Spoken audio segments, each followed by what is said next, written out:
أعوذ بالله من الشيطان الرجيم. بسم الله الرحمن الرحيم. الحمد لله رب العالمين، والصلاة والسلام على أشرف الخلائق أجمعين، الرسول النبي الأمي الهاشمي، سيدنا وشفيعنا أبي القاسم المصطفى محمد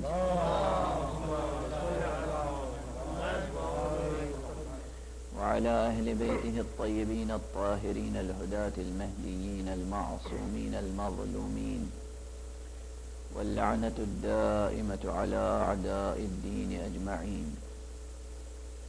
أما بعد، فقد قال الله تعالى عز اسمه في محكم كتابه ومتقن خطابه، وقوله الحق وهو أصدق القائلين. بسم الله الرحمن الرحيم. يا أيها الناس اعبدوا ربكم الذي خلقكم والذين من قبلكم لعلكم تتقون. صلوات اللہ.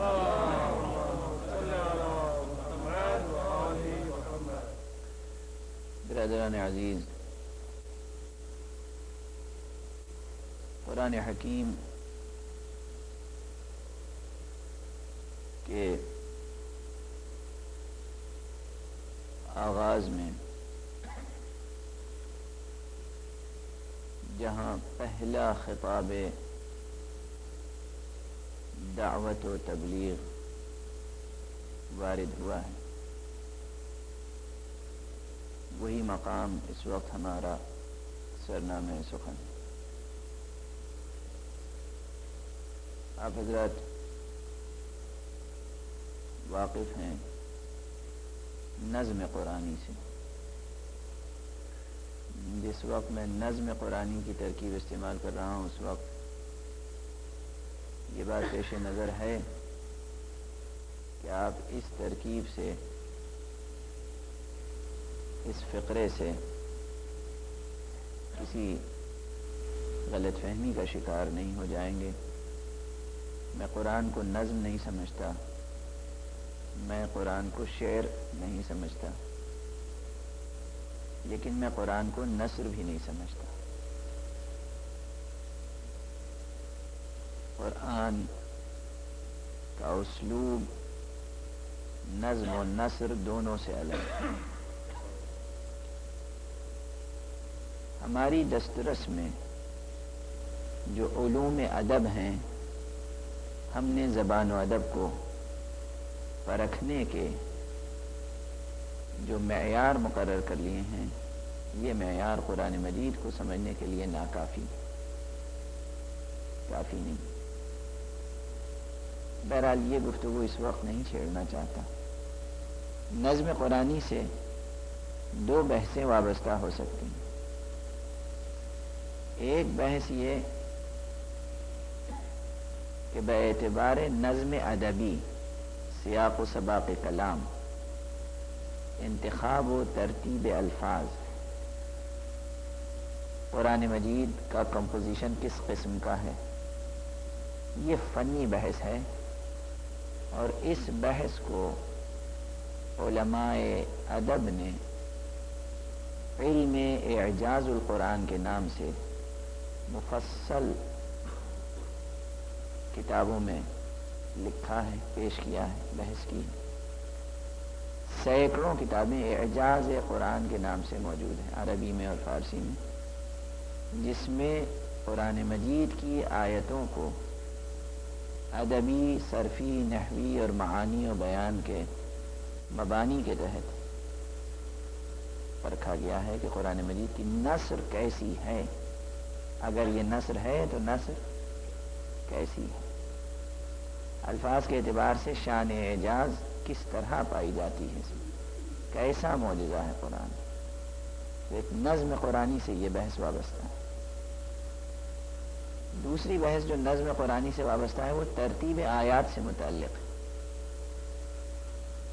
کہ جو ترتیب ہے قرآن مجید کی آیتوں میں، یہ ترتیب کس لحاظ سے ہے. اور اس بحث کے ساتھ ایک بہت اہم بحث جڑی ہوئی ہے تحریف قرآن کی. یہ اپنی جگہ مسلم ہے کہ سب سے پہلی آیت جو نازل ہوئی تھی وہ سورہ اقرا کی ابتدائی آیت تھی. بسم اللہ الرحمن الرحیم اقرأ بسم ربک الذی خلق. اور سب سے آخری آیتیں جو نازل ہوئیں وہ سورہ مائدہ کی آیتیں تھیں. خصوصیت سے سورہ مائدہ کی وہ آیت جو غدیر خم سے متعلق ہے الیوم اکملت لکم دینکم واتممت علیکم نعمتی ورضیت لکم الاسلام دینا. یہ آخر میں نازل ہونے والی آیتوں میں سے ایک. شروع میں نازل ہوئی سورہ اقرا اور آخر میں نازل ہوئی سورہ مائدہ، لیکن موجودہ ترتیب قرآنی میں سورہ اقرا بہت آخر میں ہے اور سورہ مائدہ بہت شروع میں ہے. تو پھر ترتیب کس اعتبار سے قائم ہوئی؟ ترتیب نزول تو قرآن مجید میں نہیں ہے. اس بات کو سامنے رکھ کر ہمارے دشمنوں نے، غیر مسلموں نے، عیسائیوں نے اور یہودیوں نے بہت اعتراضات کیے کہ قرآن مجید بھی تحریف سے محفوظ نہیں رہا. جیسے ہم یہ کہتے ہیں کہ انجیل اور توریت تحریف سے محفوظ نہیں رہی کتابیں، اسی طرح یہ کہتے ہیں کہ آپ کا قرآن بھی تو تحریف سے محفوظ نہیں رہا. افسوس کی بات یہ ہے کہ ہمارے درمیان بھی، یعنی مسلمانوں کے درمیان بھی، بعض علماء ایسے گزرے ہیں جو تحریف کے قائل ہیں. اگرچہ جمہور علماء شیعہ، علماء امامیہ جو صف اول کے علماء ہر دور میں گزرے ہیں، مجتہدین و مراجع اعظام، ان میں سے ہر ایک اس بات کا قائل رہا ہے کہ قرآن مجید میں کوئی تحریف واقع نہیں ہوئی. قرآن مجید جس طرح نازل ہوا تھا اور جس طرح پیغمبر ختمی مرتبت صلی اللہ علیہ وآلہ وسلم نے چھوڑا اسی طرح آج محفوظ ہے. اس میں کسی قسم کی تبدیلی نہیں ہوئی اور یہی حق ہے، یہی برحق ہے. بر صغیر میں افسوس یہ ہے کہ بعض شیعہ افراد بھی اس شبہ تحریف میں مبتلا ہو گئے. یہ بات تھی مختصر سی، بریکٹ میں کہہ کے گزر جانا چاہتا تھا لیکن ذرا طویل ہو گئی، اور چونکہ بات مفید ہے اس لیے اگر گزارش کر دی جائے تو نامناسب بھی نہ ہوگا. ہندوستان اور پاکستان میں اکثر یہ بات سننے کو مل جاتی ہے کہ قرآن مجید میں تحریف ہوئی، اور بعض جذباتی شیعہ حضرات جن کا مطالعہ گہرا نہیں ہے اور جو سطحی معلومات رکھتے ہیں یا صرف تقریریں ان کے معلومات کا ذریعہ ہیں، اور وہ بھی وہ تقریریں جنہیں ہم جدلی تقریریں کہتے ہیں، مناظراتی تقریریں. مناظراتی تقریروں سے وہ بھی جب ڈائلاگ ہو رہا ہو، اور کبھی کبھی ایسا کہ جب مونولاگ ہو رہا ہو، ایک ہی شخص دونوں نظریات بیان کر رہا ہو، اس وقت گہرا علم حاصل نہیں ہو پاتا. یہ طے شدہ بات ہے. عام طور پر ہمارے ہاں یہ ہوتا ہے، اور اس سلسلے میں ایک بات عرض کر دوں، اپنے مسلک کو، موقف کو، اپنے طریقہ کار کو واضح کر دوں. جہاں بھی جاتا ہوں خصوصیت سے افسوس ہے کہ میرے گرد ایک حالہ شبہات و اعتراضات کا بنا دیا جاتا ہے. میرا موقف بہت واضح ہے، اور وہ یہ ہے کہ مناظرہ وہ چیز ہے جو پڑھی نہیں جاتی. مناظرہ پڑھا نہیں جاتا، مناظرہ کیا جاتا ہے. عربی گرامر میں الفاظ کو ڈھالنے کے لیے جو پیمانے مقرر ہوئے ہیں جنہیں صیغے کہتے ہیں، ابواب کہتے ہیں، وہاں ایک باب ہے باب مفاعلہ. باب مفاعلہ یہ ہے کہ اس باب سے جتنے الفاظ آتے ہیں اس میں دو اطراف ہونے ضروری ہیں، جانبین کا ہونا ضروری ہے. جیسے مصافحہ، مصافحہ یعنی ہاتھ ملانا، اگرچہ ہماری نئی نسل کہتی ہے مصافحہ ملانا، یہ زبان کا غلط استعمال ہے. مصافحہ ملانا کچھ نہیں ہے، مصافحہ کرنا یا ہاتھ ملانا. ظاہر ہے جب تک دو اطراف نہیں ہوں گے اس وقت تک ہاتھ کس سے ملائیں گے آپ؟ ہوا میں تو آپ ہاتھ ملانے سے رہیں. اور اگر کسی شخص کی عادت ہو جائے کہ وہ مصافحہ ایسے ہی کرتا رہے تو آپ اس کے بارے میں خدا کی قسم بتائیے کہ کیا رائے رکھیں گے، کیا نظریہ قائم کریں گے اس کے سلسلے میں؟ تھوڑا بہت شبہ تو آپ کو ہو ہی جائے گا.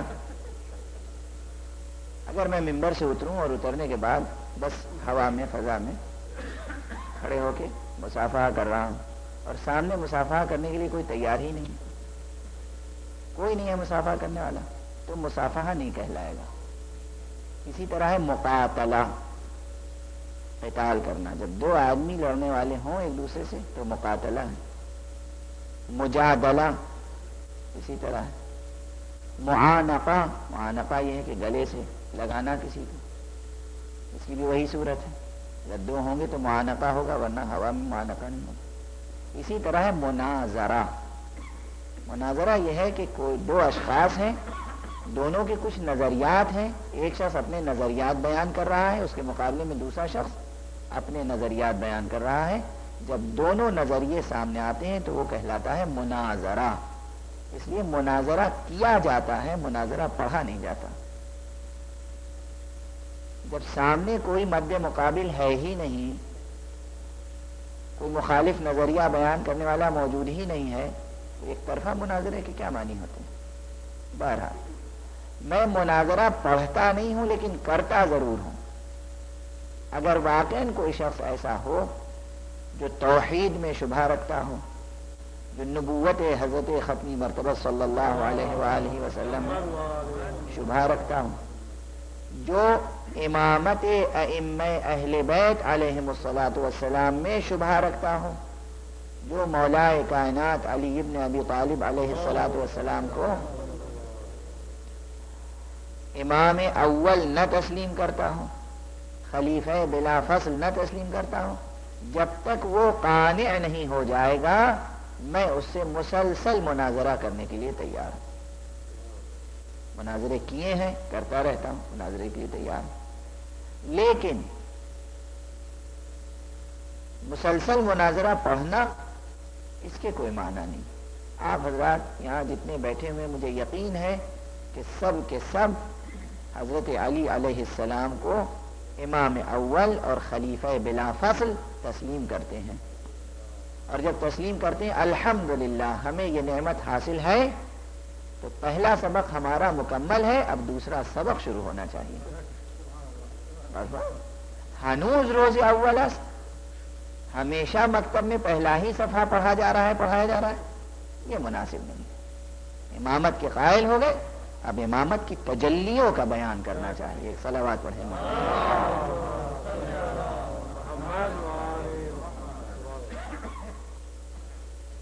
بہرحال تو مناظرے سے جو گفتگو ہوتی ہے اس میں بہت کچھ حقائق سامنے ضرور آتے ہیں، لیکن صرف اس گفتگو پہ تکیہ کر کے کوئی نظریہ آپ قائم کر لیں مشکل ہے. جو ہمارے ہاں اس طرح کا مناظرہ ہوتا اس میں ہوتا یہ ہے، مناظرے میں مختلف مراحل ہیں. کبھی کبھی ایک شخص مخالف کے نظریے کی خود تقریر کرتا ہے تاکہ مخالف اپنے نظریے کو ہماری زبان سے سن کر تفصیل سے اپنے نظریے کی کمزوری کو خود محسوس کر لیں. بات سمجھ؟ مناظرے کا ایک مرحلہ یہ بھی ہوتا ہے کہ اچھا آپ کے نظریے کو ہم بیان کرتے ہیں. دیکھیے اپنی تقریر کی خامیاں خود تلاش کرنا مشکل ہے، لیکن وہی بات جب دوسرا دہرائے دوسرے کے عیوب فوراً نظر میں آ جاتے ہیں. جب تک وہ چیز اپنی ہے اس میں عیب تلاش کرنا مشکل. اسی یہ ایک بہترین طریقہ ہے کہ اچھا نظریہ آپ کا ہے, میری زبان سے سن لیجئے. کیا یہ نظریہ آپ کو اچھا معلوم ہوتا ہے؟ واقعاً اس وقت حسن و قبح سامنے آ جائے گا. تو مناظرے میں کبھی دوسرے کے نظریات خود بیان کرتا ہے انسان کہ سنیے, آپ کو یہ بات اچھی لگتی ہے, آپ کی کتاب میں لکھی ہوئی ہے, آپ کے بزرگوں نے یہ بات کہی, اور اس وقت حقیقت کھل کے سامنے آتی ہے. لیکن تیسرا شخص جو مناظرہ سن رہا ہے اگر اہل فن نہیں ہے, اگر وہ مناظرے کے نشیب و فراز سے واقف نہیں, مناظرے کے قواعد و آداب سے واقف نہیں, تو وہ مجھ سے اس کے نظریے کی تقریر سن کر سمجھے گا کہ یہی میرا نظریہ ہے. اور فرمایا آپ نے, شبہے میں مبتلا ہو جائے گا. ہمارے یہاں تحریف قرآن کا نظریہ کبھی نہیں رہا, لیکن دوسروں کی روایتیں جو تحریف سے متعلق ہیں وہ بیان کی جاتی رہیں, اس لیے شبہ تحریف عام ہو گیا. تحریف قرآن کا نظریہ ہمارے یہاں کبھی موجود نہیں رہا, اس لیے کہ وہاں موجود ہی کیسے ہو سکتا ہے جہاں 12 معصوم اماموں نے اسی قرآن کو تکیہ بنایا, اسی قرآن پر یقین پیدا کرنے کی تلقین کی ہو بار بار, اسی قرآن پر ایمان لانے کی ترغیب دی ہو بار بار. اور ایک عجیب و غریب کیفیت ہے جسے آپ آج ملاحظہ کر سکتے ہیں. آپ اس قرآن پہ شبہ کر سکتے ہیں بھلا, پوری دنیا میں آپ چلے جائیں, پوری دنیا کی لائبریریز میں اور میوزیمز میں قرآن مجید کے قدیم نسخوں کو تلاش کریں.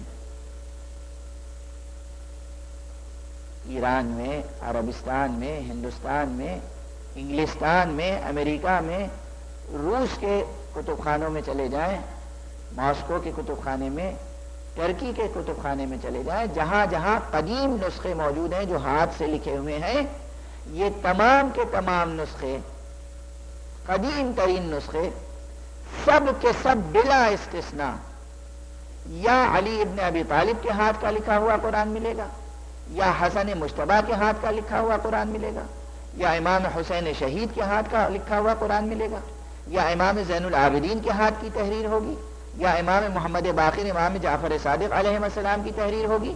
ان کے علاوہ کسی غیر کا لکھا ہوا کوئی ایک صفحہ قرآن کا کہیں وجود نہیں رکھتا.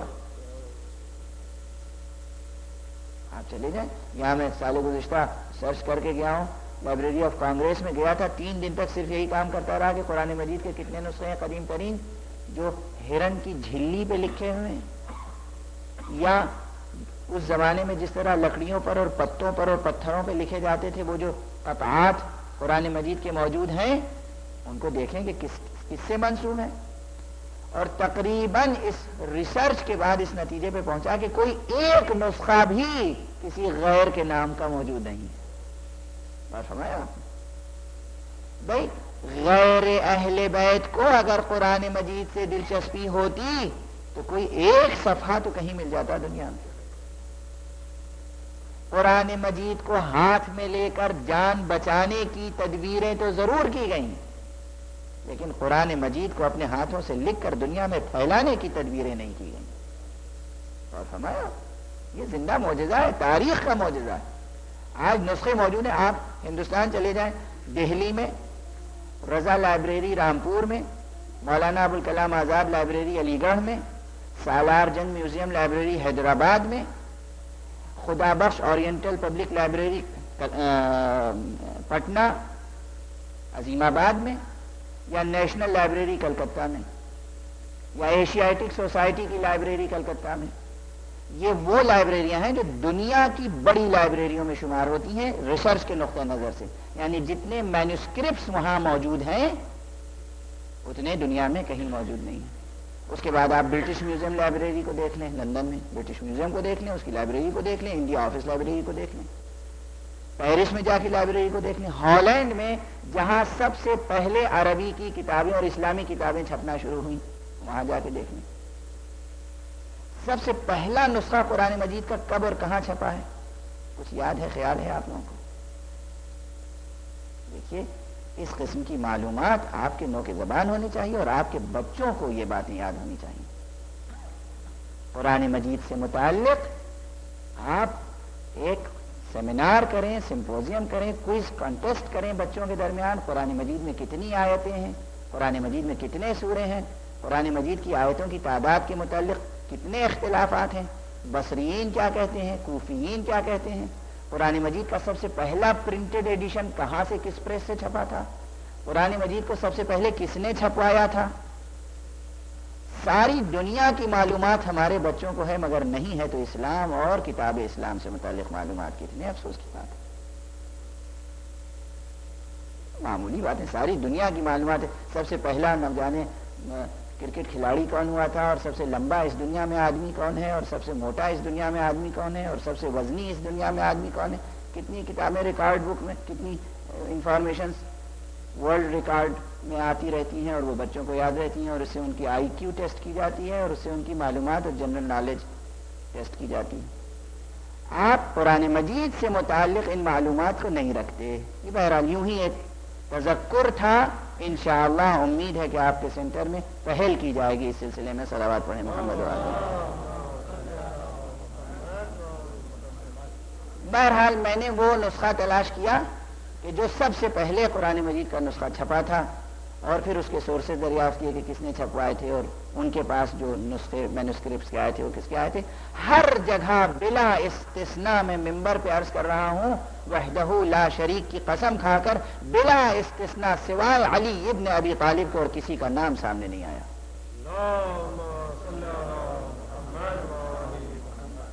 آپ دیکھیں زندہ معجزہ ہے. قرآن سے وابستگی اہل بیت کی، اور جنہوں نے اسلامی حکومتیں قائم کی تھیں ان کا کیا حال تھا، کیا حشر تھا. وہ صرف سرحد مملکت دنیاوی بڑھانے کی فکر میں تھے. ہمارے مولا سرحد ذہن انسانی کو بڑھانے کے سلسلے میں کام کر رہے تھے. سمجھا؟ بہت بڑا سوال یہ کیا جاتا ہے کہ یہ بتائیے بعد پیغمبر مولا کائنات نے اپنا حق حاصل کرنے کے لیے تلوار کیوں نہیں اٹھائی. بہت بڑا یہ سوال کیا جاتا ہے، اور اس کا صرف ایک جواب ہے. کئی جوابات ہیں لیکن اس وقت میں صرف ایک جواب عرض کرنا چاہتا ہوں، وہ یہی کہ جس مملکت کی بات کی جا رہی ہے، یہ مملکت فراہم کس نے کی تھی. یہ کہا جاتا ہے کہ مولا نے اپنی خلافت کے زمانے میں مملکت اسلامی اور حکومت اسلامی کی سرحدوں کو بڑھایا نہیں. یہ حکومت اسلامی جس کی سرحدوں کو بڑھانے کی آپ بات کر رہے ہیں، پہلے وہ شے وجود بھی رکھتی تھی یا نہیں؟ سرحد اس کی بڑھائی جاتی ہے، وسعت اس شے میں لائی جاتی ہے جو شے پہلے سے موجود ہو. آپ کے پاس یہ سینٹر ہے تو کل کو یہ سوال پیدا ہوگا کہ آپ اس سینٹر کو وسیع کرنا چاہتے ہیں، اور جب سینٹر ہی نہ ہوگا تو آپ وسیع کس چیز کو کریں گے. تو جس مملکت اسلامی کی سرحدوں کو وسعت بخشنے کا سوال بار بار اٹھایا جاتا ہے، وہ سرحد اسلامی فراہم کس نے کی تھی؟ اگر بدر میں، احد میں، خیبر میں، خندق میں، حنین میں، تبوک میں، مختلف جنگوں میں شمشیر زنی کر کے، ذوالفقار کا استعمال کر کے علی ابن ابی طالب نے اس مملکت کو قائم نہ کیا ہوتا تو بعد میں آنے والے وسعت کس چیز کو بخشتے؟ یہ حکومت انہوں نے فراہم کی تھی. ہاں ایک منزل تھی، جب حکومت قائم ہو گئی، حکومت مادی کو بڑھانے کے لیے بہت سے لوگ جب وجود میں آ گئے تو علی ابن ابی طالب نے اپنی خدمت کا دوسرا رخ اختیار کیا، اور وہ یہ تھا کہ سرحد فکر انسانی کو بڑھانے میں مشغول ہو گئے. یعنی بعد پیغمبر علی نے تلوار رکھ کر قلم ہاتھ میں اٹھا لیا. اس لیے نہج البلاغہ وجود میں آئی، اس لیے فکر انسانی کے دائرے میں وسعت پیدا ہوئی. صلوات پڑھیں محمد. بہرحال کس طرح؟ اس طرح کہ قرآن مجید کے نسخے مرتب کیے. وہ ایک روایت مشہور ہو گئی اور اسے مشہور کیا گیا عمدن. کیا کیا سازشیں اسلام کے ساتھ ہوئی. بھولے بھالے عوام سن کر ان روایتوں کو اور بحث کرتے ہیں آپس میں. یہ روایت مشہور کی گئی کہ علی ایک نسخہ قرآن کا ترتیب دے کر لائے دربار خلافت میں، جسے قبول نہیں کیا گیا. آپ کو معلوم ہے یہ بات کیوں بڑھی اور کیوں پھیلی؟ کس نے پھیلائی یہ بات؟ فضائل علی کو مٹانے کی ساری کوششیں کی گئیں، بہت سی روایتوں کا انکار کیا گیا، اس روایت کو بہت اچھالا گیا. سبب کیا ہے؟ سبب صرف ایک تھا، مملکت اسلامی قائم کرنے والے ذہن قرآن سے دلچسپی نہیں رکھتے تھے. وہ چاہتے تھے کہ عوام الناس کے دل میں قرآن کی اوتھینٹسٹی سے متعلق شبہ پیدا ہو جائے. آج کتاب سے متعلق شبہ پیدا ہو جائے گا تو کل دین کمزور ہو جائے گا. اور فرمایا آپ کتاب پر شبہ پیدا کرنے کا اس سے بہتر وسیلہ ہی نہیں تھا کہ یہ مسلمان اتنا ضرور جانتے ہیں کہ علی سے بڑا وفادار قرآن و نبوت کوئی نہیں ہے. اور جب ان کے ذہنوں میں یہ بات مسلسل جاتی رہے گی کہ علی کا لایا ہوا قرآن واپس کر دیا گیا، یعنی اب جو قرآن ہے اس پر اعتماد نہیں کیا جا سکتا. اور فرمایا اس چیز کو آپ نظر میں رکھیں کہ علی ابن ابی طالب کا قرآن ایک دربار سے اگر وقتی طور پہ واپس کیا گیا تو علی نے کس طرح اس قرآن کی حفاظت کی. ساری مملکت اسلامی میں ہر جگہ علی ہدیتاً قرآن بھیجا کرتے تھے. جب کوئی قافلہ کہیں سے آتا تھا ایک نسخہ قرآن دے دیتے تھے، لیتے جاؤ. اس طرح قرآن دنیا میں پھیلا. حکومتوں نے قرآن نہیں پھیلایا، اہل بیت اطہار نے قرآن کو پھیلایا. اور اس لیے اس وقت جو نظم قرآنی ہے اس نظم قرآنی میں بھی کوئی شک اور شبہ وارد نہیں ہو سکتا. یہ قرآن بائے بسم اللہ سے لے کر سینے والناس تک اسی طرح محفوظ ہے جس طرح حضرت ختمی مرتبہ صلی اللہ علیہ وآلہ وسلم کے زمانے میں موجود ہے. یہ طویل بحث ہے لیکن میں نتیجہ بحث گزارش کر رہا ہوں، صرف نتیجہ بحث. کس طرح؟ ظاہر ہے کہ اس کی بھی ایک مثال عرض کر دوں، لیکن اس سے قبل دریافت کر لوں کہ نماز کا وقت کس وقت ہے، کتنے منٹ رہ گئے؟ 12. تو ایک بحث جب چھڑ گئی ہے تو اس بحث کو انجام تک پہنچا دیا جائے کہ نظم قرآنی. میں نے عرض کیا کہ شبہ آتا کہاں سے؟ ایک تو شبہ یہی ہے کہ یہ بہرحال تاریخ کی حقیقت ہے کہ پہلی نازل ہونے والی آیت اقرا اور آخری نازل ہونے والی آیت سورہ الناس کی، سورہ مائدہ کی آیتیں تھیں. اس کے بعد دوسرا شبہ یہ کہ علی ابن ابی طالب قرآن لائے اور واپس کر دیا گیا. تیسرا شبہ جو پیدا ہوا وہ یہاں سے پیدا ہوا کہ بہت سی روایتیں کتب اہل سنت میں موجود ہیں جس سے تحریف کے نظریے کو تقویت پہنچتی ہے. مثلا راوی کہتے ہیں کہ وہ آیت اس طرح نازل ہوئی تھی اور موجودہ قرآن میں اس طرح ہے، اس طرح نازل ہوئی تھی اور موجودہ قرآن میں اس طرح ہے. فرمایا آپ نے یہاں سے تحریف کے نظریے کو تقویت پہنچی.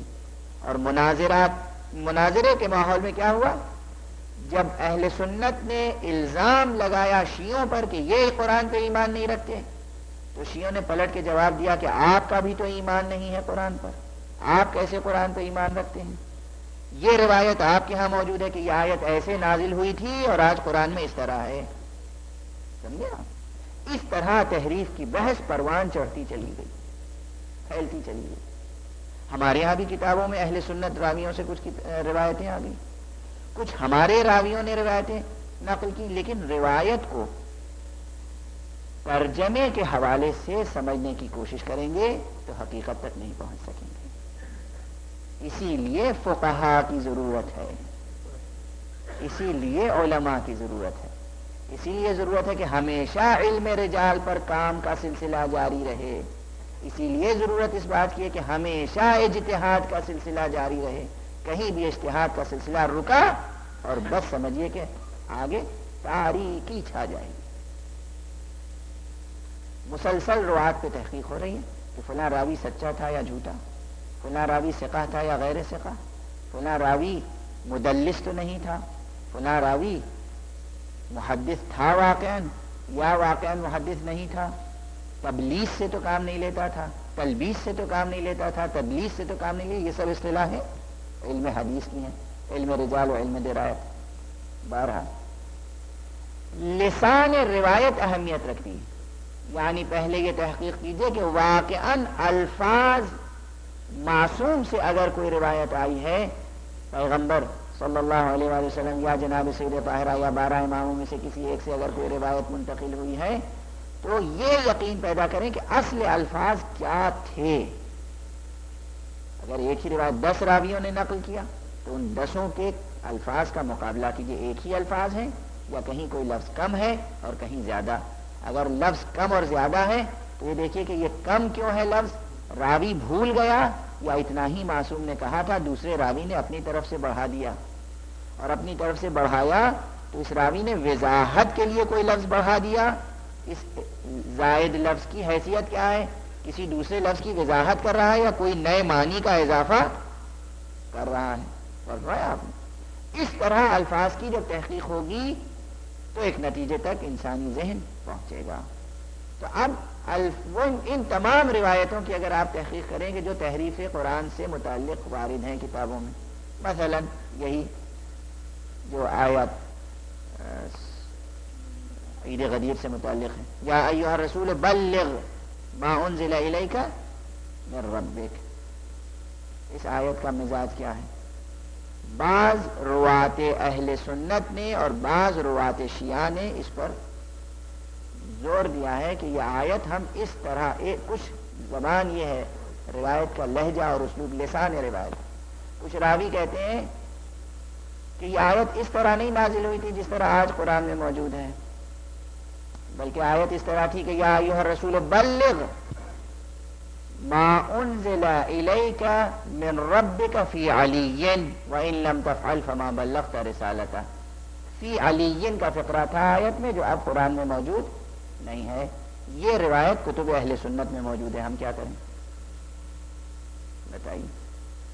اگر صرف کتب شیعہ میں ہوتی تو یہ بات ہوتی کہ یہ مولائی حضرات ہیں، یہ غالی حضرات ہیں، یہ کافر حضرات ہیں، انہوں نے گڑھ کے ایک روایت اپنی کتابوں میں لکھ ڈالی. یہ اہل سنت روات نے، ان کے راویوں نے نقل کیا کہ فی علی کا فقرہ یہاں موجود تھا، یا جہاں فدق سے متعلق حکم ہے وہاں جناب فاطمہ زہرا سلام اللہ علیہا کا نام تھا. یہ روایتوں میں موجود ہے. بعض شیعہ راوی بھی اسی طرح کہتے ہیں کہ یہ آیت اس طرح نازل ہوئی تھی اور آج قرآن مجید میں اس طرح لکھی ہوئی نہیں ہے. لیکن یہ ایک بیان، یہ کیا بیان ہے کہ یہ آیت اس طرح نازل ہوئی تھی اور آج اس طرح موجود نہیں ہے. دوسرا بیان یہ ہے کہ مثلا حضرت عبداللہ ابن مسعود یا عبداللہ ابن جابر ابن عبداللہ انصاری، یہ روات کہتے ہیں کسی آیت سے متعلق کہ ہم زمانے پیغمبر میں اس آیت کو اس طرح پڑھا کرتے تھے لیکن اب اس طرح نہیں پڑھتے. لیکن دونوں روایتوں کا مزاج الگ الگ ہے، سمجھے آپ؟ ایک روایت کا مزاج یہ ہے کہ اس طرح یہ آیت نازل ہوئی تھی، اب قرآن میں اس طرح لکھی ہوئی نہیں ہے. اور ایک جگہ یہ کہ ہم اس طرح پڑھا کرتے تھے اور اب ہم اس طرح نہیں پڑھتے. یا کہیں صرف یہ کہ ہم اس آیت کو زمانے پیغمبر میں اس طرح پڑھا کرتے تھے. اب اس طرح پڑھا کرتے تھے کہ کیا معنی ہے؟ اب جب یہ دو بیانات سامنے آ گئے تو اس طرح نازل ہوئی تھی کا سوال بالکل ختم ہو گیا. بات صرف یہ ہے کہ اس طرح پڑھا کرتے تھے. کیوں پڑھا کرتے تھے زمانے پیغمبر میں؟ اس پر بہت سادہ سی بحث ہے.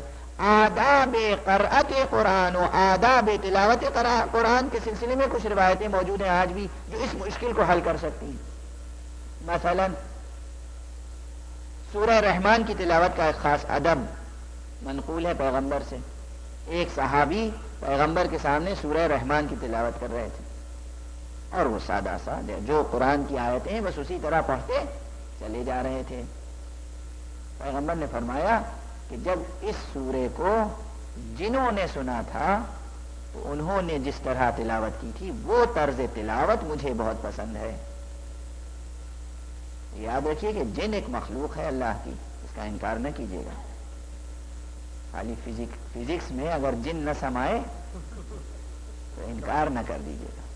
قرآن مجید میں نہیں، میٹا فزکس میں نہیں ہے، اسی فزیکل ورلڈ میں ہے. جن اسی فزیکل ورلڈ میں ہے لیکن وہ ویزیبل نہیں ہے. فزیکل ہے مگر ویزیبل نہیں ہے، نظر نہیں آتا. بہرحال تو پیغمبر فرماتے ہیں کہ جنہوں نے اسے جس طرح پڑھا وہ مجھے طرز بہت پسند ہے. اصحاب کو اشتیاق پیدا ہوا کہ کیسے پڑھا جنہوں نے؟ تو پیغمبر نے فرمایا کہ جنہوں نے اس کو اس طرح پڑھا تھا کہ جب بھی یہ فقرہ پڑھتے تھے تو بِأَيِّ آلَاءِ رَبِّكُمَا تُكَذِّبَانِ تو فوراً ٹھہر کے کہتے تھے لا بشیء من آلائک رب اکذب، یا لا بشیء من آلائک ربنا نکذب، اے پروردگار ہم تیری کسی نشانی کو نہیں جھٹلاتے۔ یہ فقرہ وہ اپنی طرف سے کہتے تھے، جز قرآن نہیں تھا یہ فقرہ۔ اس کے بعد کہا تم بھی ایسے پڑھا کرو، تم بھی ایسا پڑھا کرو۔ اب اگر میں یہ عرض کروں کہ جب بھی میں سورہ رحمان پڑھتا ہوں تو اس طرح نہیں پڑھتا، اس طرح پڑھتا ہوں، جب بھی فبأي آلاء ربكما تكذبان کی آیت تک پہنچتا ہوں تو فوراً ٹھہر کے یہ بھی پڑھتا ہوں کہ لا بشیء من آلائک رب اکذب، تو یہ جزء قرآن نہیں ہو گیا؟ اور فرمایا آپ نے یہ جزء قرآن نہیں ہو گیا۔ دوسری روایتیں موجود ہیں کہ جب بھی تم قرآن مجید کی تلاوت کرو، جب عذاب الہی سے متعلق آیتیں پڑھو تو ٹھہر کر فوراً استغفار کرو، جب ان آیتوں کی تلاوت کرو جس میں نعمتوں کا ذکر کیا گیا ہے تو ٹھہر کر شکر کرو، جہاں سجدے کا ذکر ہے وہاں ٹھہر کر سجدہ کرو، اور فرمایا آپ نے جہاں تسبیح کا حکم ہے وہاں تسبیح الہی انجام دو، تاکہ قرآن تمہارے عمل کی گواہی دے کہ اس شخص نے اے معبود قرآن مجید کی مکمل تلاوت کی۔ اور فرمایا آپ نے اب اگر کوئی شخص اس طرح تلاوت کلام پاک کرے اور کہیں عقاب کی آیت ہے، جہنم کا بیان ہے، اور اس نے ٹھہر کے درمیان آیت کہہ دیا استغفر اللہ ربی واتوب الیہ اللہم یا مجیر اجرنی من النار، اے پروردگار اے پناہ دینے والے مجھے جہنم کی آگ سے پناہ دے، تو یہ فقرہ جزء قرآن نہیں ہو جائے گا مگر عبادت کا جز ضرور رہے گا۔ اور فرمایا اب کیا معلوم کہ وہ صحابہ جو زمانے پیغمبر میں پڑھا کرتے تھے یا ایھا الرسول بلغ ما انزل الیک من ربک فی علی وان لم تفعل، یہ فی علی کو وہ پیغمبر کے ارشاد و حکم کے مطابق پڑھتے تھے تاکہ نئی نسل تک آیت تفسیر کے ساتھ منتقل ہو، بے تفسیر کے منتقل نہ ہو۔ اور فرمایا آپ نے یہ کوئی بعید نہیں ہے، اس لیے ہم یہ بیان قبول کرتے ہیں لیکن وہ بیان رد کر دیتے ہیں کہ آیت اس انداز سے نازل ہوئی تھی، اس انداز سے ان الفاظ میں نازل نہیں ہوئی تھی، اس معنی کے ساتھ نازل ہوئی تھی۔ اور فرمایا تو اس طرح اس سلسلہ آیات کو جمع کر کے بھی تحریف کا شبہ قوت پکڑتا چلا گیا، جبکہ حقیقت یہ ہے کہ قرآن مجید میں کوئی تحریف نہیں ہوئی۔ ہاں اس طرح قرآن مجید کا پڑھنا ثواب سے خالی نہیں ہے۔ ایک صلوات پڑھیں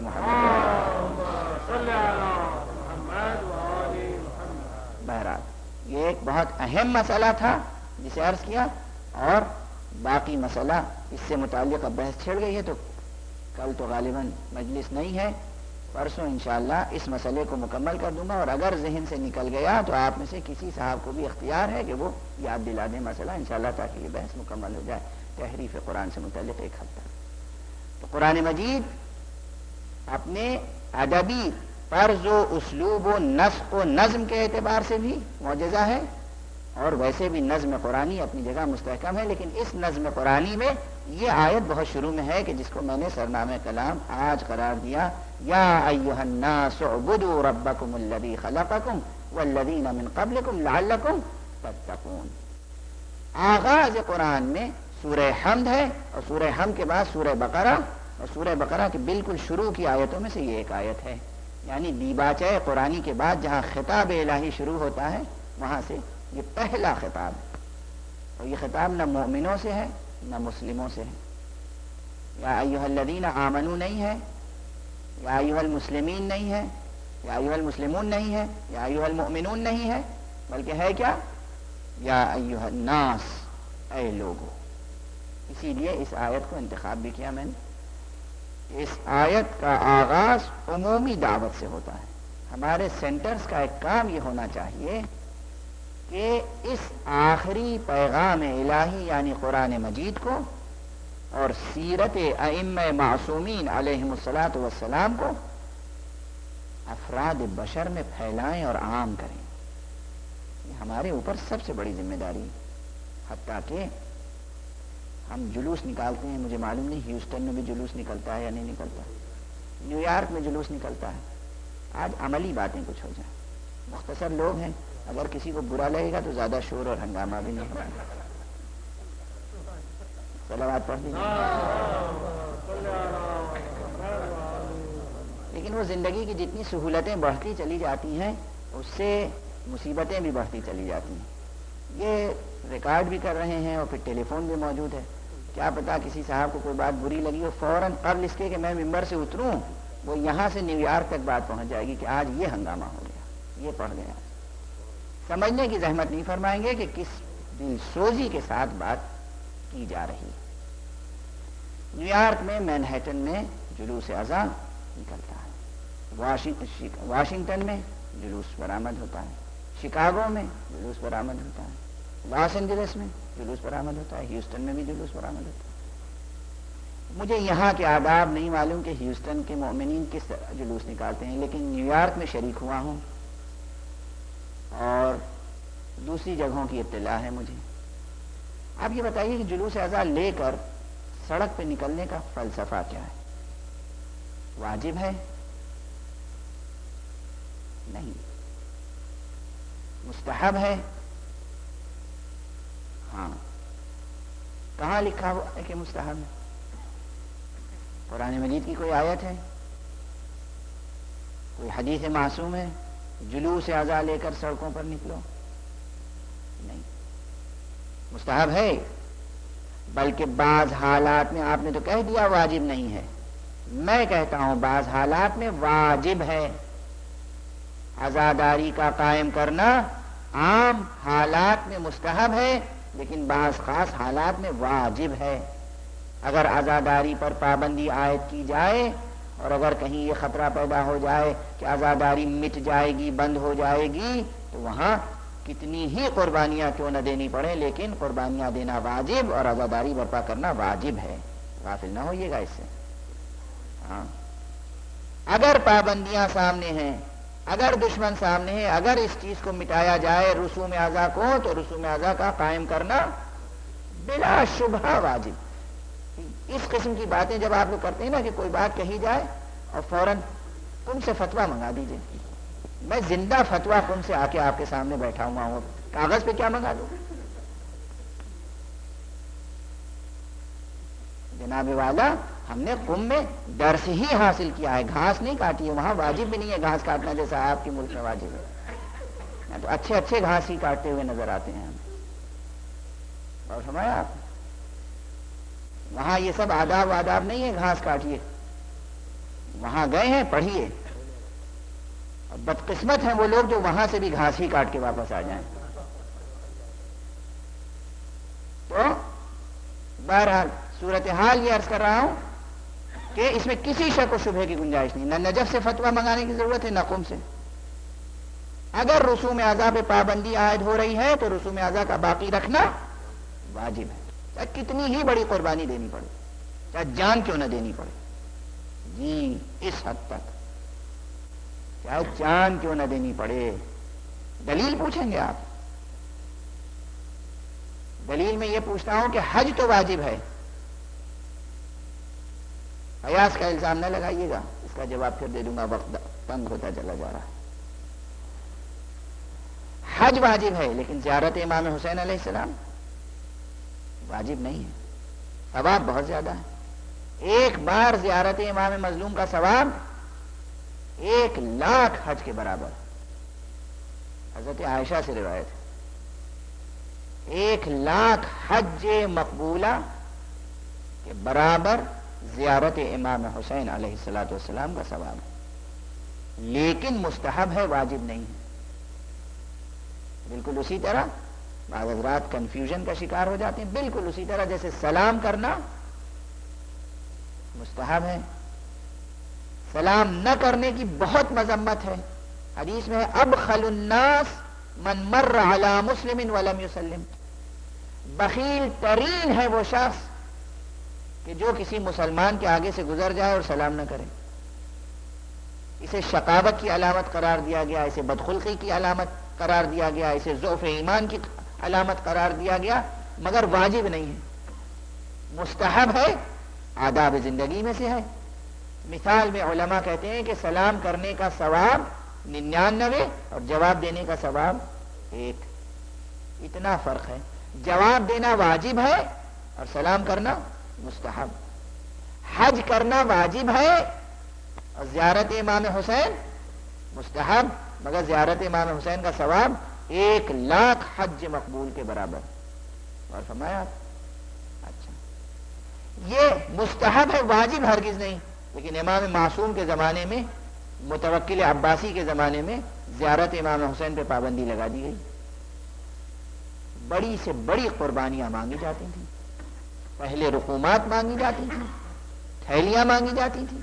اس کے بعد یہ ہوتا تھا کہ جو زیارت کرنے کے لیے جائے گا اس کا ایک ہاتھ کاٹ دیا جائے گا، جو زیارت کرنے کے لیے جائے گا اس کا ایک پاؤں کاٹ دیا جائے گا، جو زیارت کرنے کے لیے جائے گا اس کا ایک ہاتھ اور ایک پاؤں مقابل سے کاٹ دیا جائے گا. وہی فرعون والا طریقہ، لَأُقَطِّعَنَّ أَيْدِيَكُمْ وَأَرْجُلَكُمْ مِنْ خِلَافٍ، داہنا پیر تو بایاں ہاتھ، داہنا ہاتھ تو بایاں پیر، اس طرح قطع کر دیا جائے گا. پھر یہاں تک بات پہنچی کہ زیارت کی اجازت تب دی جائے گی جب دو ساتھ میں جائے، ایک قتل ہو اور دوسرا زیارت کے لیے جائے. یہاں تک سلسلہ رہا، مگر کسی امام نے منع نہیں کیا کہ زیارت کے لیے نہ جاؤ، جاؤ ہمارے جد مظلوم کی زیارت کے. کیا فلسفہ تھا اس میں؟ اب وقت نہیں ہے کہ گزارش کروں. اور فرمایا 12 زیارت مستحب تھی، مگر اتنی قربانیوں کے بعد زیارت پر پابندی عائد نہیں کی. اسی طرح یہ عزاداری مستحب ہے، مگر کتنی ہی قربانیاں دینی پڑیں، اگر اس پہ پابندی لگائی جائے تو اس کا قائم کرنا واجب ہو جائے گا. اور فرمایا لیکن سب سے بڑا کام ہے لیکن، آپ زیارت کے لیے گئے اور آداب زیارت کچھ نہ بجا لائے، فائدہ؟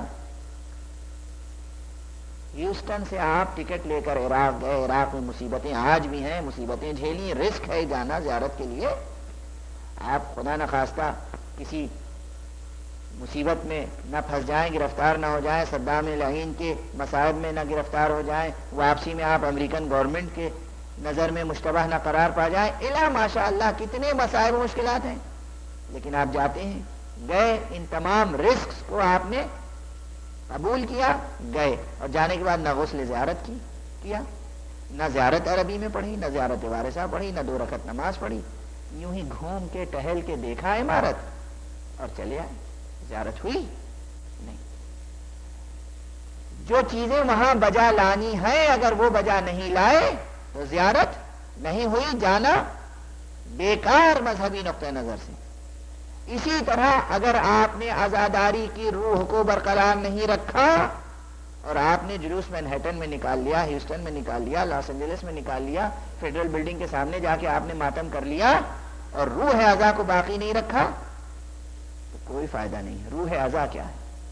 دیکھیے، اگر آپ کو خود اپنے محبوبین و معشوقین کا تذکرہ سننا ہے، ہمیں عشق ہے مولا سے، بلا شبہ ہمیں عشق ہونا چاہیے، اور تقاضائے محبت یہ ہے کہ ہم زیادہ سے زیادہ ذکر سنیں.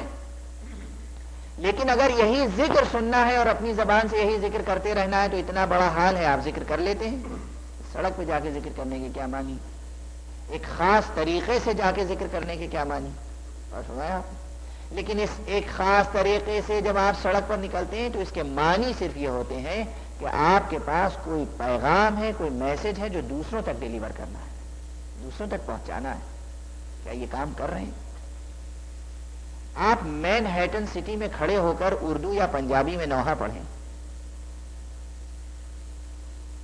کیا معنی ہوتے ہیں؟ نوحہ پڑھیں، ضرور پڑھیں، نوحہ ماتم کریں، ضرور کریں ماتم، لیکن یہ جو ایک مجمع چلا جا رہا ہے، اتنے انسان جو گزر رہے ہیں وہاں سے، ان انسانوں کے لیے جو آپ کے پاس ایک پیغام ہے، پیغام توحید، پیغام ختم نبوت، پیغام ولایت و امامت، پیغام عدل و انصاف، پیس اور جسٹس کا جو تصور اسلام نے دیا ہے، وہ پیغام آپ کو ان تک پہنچانا ہے. اگر وہ پیغام نہیں پہنچایا تو آپ نے عزاداری کر کے کوئی بڑا فریضہ انجام نہیں دیا. اور فرمایا بہرحال یہ درمیان میں گفتگو آ گئی، اس لیے کہ میں عرض یہ کر رہا تھا کہ ہمارے کندھوں پہ ذمہ داری یہ ہے کہ یا ایھا الناس، اس خطاب کو سمجھیں. یا ایھا الناس اعبدوا ربکم الذی خلقکم، اے لوگو تم اس پروردگار کی عبادت کرو، اس معبود کی عبادت کرو جس نے تمہیں خلق کیا ہے. آج صرف آیت تک پہنچا ہوں، آیت کا پورا ترجمہ بھی نہیں کیا ہے. انشاءاللہ پرسوں سے گفتگو مسلسل ہوگی، لیکن یہ یاد رکھیں کہ ہم پر اور آپ پر ایک ذمہ داری ہے، اور وہ کیا ذمہ داری ہے؟ پیغام الہی کو، جو پیغام رسول بھی ہے اور پیغام امام بھی ہے. امام حسین نے کیوں سر کٹایا؟ کیوں اتنی مصیبتیں برداشت کی؟ اس لیے کہ پیغام الہی عام ہو۔ اب ذہن میں تسلسل سے کچھ باتیں چلی آ رہی ہیں لیکن وقت اجازت نہیں دے رہا، اس لیے گفتگو یہاں پہ منقطع کرتا ہوں۔ مسلسل امام حسین نے کتنے مصائب برداشت کی، اللہ اکبر اللہ اکبر، یہ صرف اس لیے کہ پیغام توحید کو عام کریں۔ کسی نے مجھ سے پوچھا تھا کہ نو کے نیزہ پر امام حسین کا سر جو تلاوت کر رہا تھا سورہ کہف کی، یہ کیوں تلاوت کر رہا تھا؟ کسی اور مقام کی تلاوت کیوں نہیں کی؟ سورہ کہف ہی کا انتخاب کیوں کیا؟ سورہ کہف میں انہی آیتوں کا انتخاب کیوں کیا؟ دوسرے مقامات کا انتخاب کیوں نہیں کیا؟ اب وقت نہیں ہے کہ عرض کروں کہ کن کن آیتوں کو ذہن انسانی تصور کر سکتا ہے کہ یہ مقام بھی ایسا تھا جو امام پڑھ سکتے تھے۔ ہم لوگ مصائب پڑھتے ہیں اور مصائب کے اختتام پہ کہتے ہیں وَسَيَعْلَمُ الَّذِينَ ظَلَمُوا أَيَّ مُنْقَلَبٍ يَنْقَلِبُونَ، ایک زندہ نعرہ انقلاب ہے یہ آیت، فارمولہ انقلاب کا ہے اس آیت میں، اور زندہ نعرہ انقلاب ہے یہ آیت، مگر یہ امام حسین نے نو کے نیزہ سے تلاوت نہیں کیا ہے، لیکن آیت تلاوت کر سکتے تھے۔ امام حسین نے وہ آیت تلاوت کی ہے کہ جو توحید باری تعالیٰ سے متعلق آیت تھی۔ روح مطلب یہ ہے کہ خدا واحد کو پہچانوانا ان کا سب سے بڑا مقصد تھا، قربانی اس لیے دی تھی تاکہ توحید باری تعالیٰ باقی رہ جائے۔ توحید توحید توحید، انہوں نے چونکہ توحید باری تعالیٰ کو عام کرنے میں اپنی جان صرف کی تو اللہ تعالیٰ نے یہ اکرام و انعام فرمایا کہ کائنات کے ذرے ذرے کو ان کی معرفت عطا کر دی، وہ اس کی معرفت عام کرتے رہے اور یہ اس کی معرفت عام کرتے رہے، وہ ان کی معرفت عام کرتا رہا۔ پروردگار کا اصول ہے تم اس کے لیے کام کرو، وہ تمہارے لیے کام کرے گا۔ ایسی معرفت عام تھی اہل بیت اطہار کی۔ بس یہ روایت آپ کی بار بار کی سنی ہوئی ہے، اور اس روایت پہ تقریر کو ختم کر رہا ہوں کہ جب روز عاشورہ قافلہ تباہ ہو گیا حسین کا، اسیر ہو گئے اہل بیت اطہار، اور یازدہم کی تاریخ آئی، 11 محرم کو جب یہ قافلہ چلا ہے اور بے کجاوا اونٹوں پہ اہل بیت بٹھائے گئے، اور جب یہ چلے ہیں تو اس طرف سے لے جائے گئے جہاں شہداء کے لاشیں برہنہ بے گور و کفن پڑے ہوئے تھے، پہلا رد عمل یہ ہوا کہ بیویوں نے اپنے کو اونٹوں سے گرا دیا، اور جناب سید سجاد اونٹوں کی مہار پکڑے ہوئے اس تمام منظر کو دیکھا کیے۔ جب بیویاں رو چکی، اور رو چکی کا فقرہ بس یوں ہی کہہ دیا گیا، روایتوں میں بھی لکھا ہے کہ کچھ دیر تک بیویاں روتی رہی، لیکن آپ بار بار سنتے رہتے ہیں کہ رونے کون دیتا تھا؟ جب بچی حسین کی رونا چاہتی تھی تو تازیانے سے خاموش کیا جاتا تھا۔ ان بیویوں کو پھر لاشوں سے جدا کیا گیا اور اونٹوں پہ بٹھایا گیا، اور جب اونٹ چلے ہیں تو آپس میں مسلسل اپنی زبان میں کچھ گفتگو کرتے جاتے تھے۔ ایک مرتبہ جناب زینب نے حضرت سید سجاد سے کہا، اے بیٹا تم امام وقت ہو، امام وقت حیوانات کی زبان بھی سمجھتا ہے، جانوروں کی زبان بھی سمجھتا ہے، پرندوں کی زبان بھی سمجھتا ہے، یہ بتاؤ یہ اونٹ آپس میں کیا گفتگو کر رہے ہیں؟ ایک مرتبہ سید سجاد نے فرمایا، پھوپھی اماں یہ اونٹ آپس میں ایک دوسرے سے یہ کہہ رہے ہیں کہ تمہیں معلوم ہے تمہاری پیٹھ پہ کسے بٹھایا گیا ہے؟ یہ خانوادہ رسالت کی عورتیں ہیں، یہ خانوادہ رسالت کے بچے ہیں، یہ حسین مظلوم کا لٹا ہوا قافلہ ہے، اور راستہ پرخطر ہے، بڑا نشیب و فراز ہے راستے میں، سنبھل سنبھل کے قدم رکھنا، کہیں ایسا نہ ہو کہ تمہاری پیٹھ سے کوئی بچہ گر کر ہلاک ہو جائے۔ انا للہ و انا الیہ راجعون، رضا بقضائہ و تسلیما لامرہ۔ پروردگار ہمیں اعمال صالحہ کی توفیق برآمد فرما۔ مالک ہمیں قرآن مجید کے علوم اور معارف اہل بیت سے آشنا فرما دے، ہماری قوم کو، ہماری ملت کو تہذیب آل محمد میں ڈھال دے، تاکہ ہم اپنے سلطان عصر اور امام زمان کے ہم رکاب دشمنان دین سے جنگ کر سکیں۔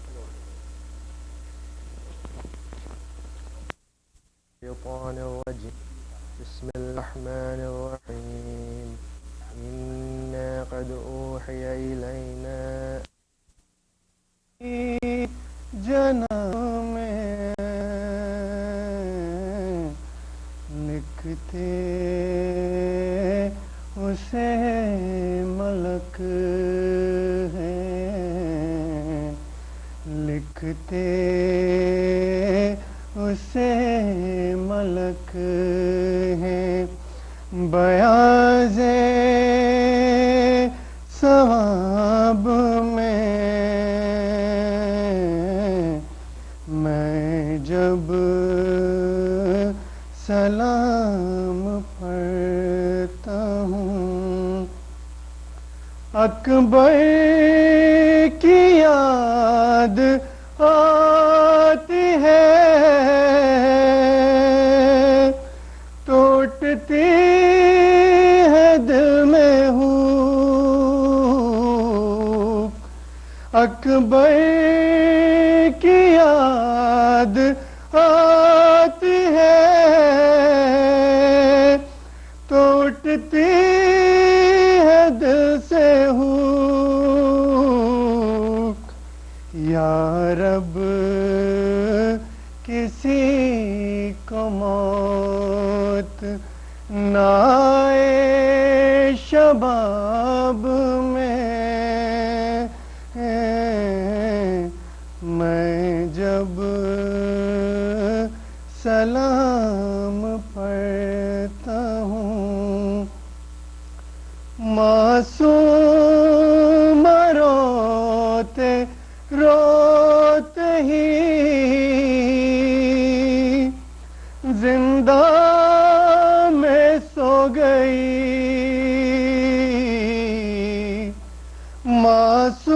معصوم روتے روتے ہی زندہ میں سو گئی بابا نظر جو آئے سکینہ کو خواب میں جب سلام پڑھتا ہوں